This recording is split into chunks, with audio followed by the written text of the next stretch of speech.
And eto naman yung pinaka-final natin, yung mga consumables, ink, bond paper and sticker, vinyl, etc. Sintra board. Eto yan, nakalagay na dito yan yung possible na maging presyo niya.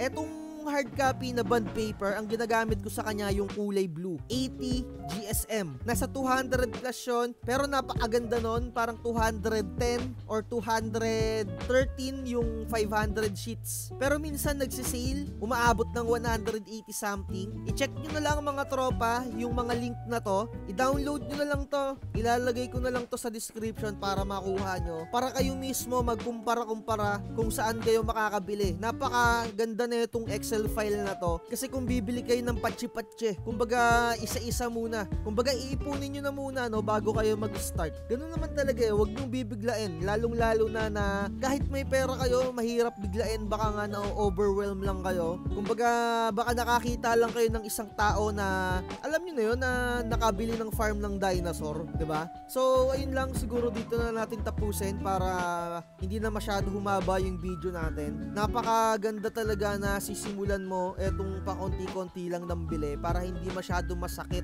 sa mga, alam mo na yun, sa pag-budget